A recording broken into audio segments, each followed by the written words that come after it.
Is your car acting like it has forgotten how to drive with a tachometer that is bouncing all over the place, or a transmission that feels like it is hitting a wall?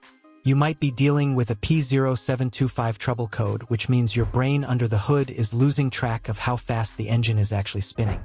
This is a generic powertrain code, so it does not matter if you are driving a Nissan or a Chevy across the states because the logic remains the same. Essentially, your powertrain control module is not getting the right signal from the engine speed input sensor, which is often tucked right into the transmission case near the front of the input shaft. This sensor works using a Hall effect design where a toothed reluctor ring spins past a magnetic tip to create a voltage waveform that the computer reads as engine speed.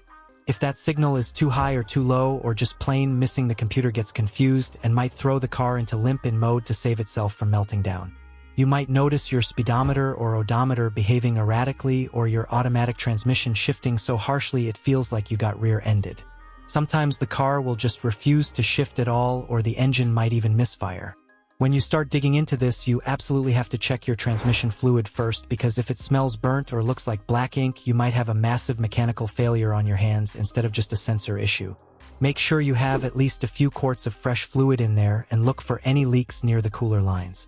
If the fluid is fine, you should grab your digital volt ohmmeter and check the sensor for metal shavings on the tip or damage to the wiring harness. Be careful when pulling that sensor out, because hot transmission fluid can give you a nasty burn if you are not ready for it. If the wiring looks good and the sensor tests out of spec according to your service manual, then it is time to swap it out.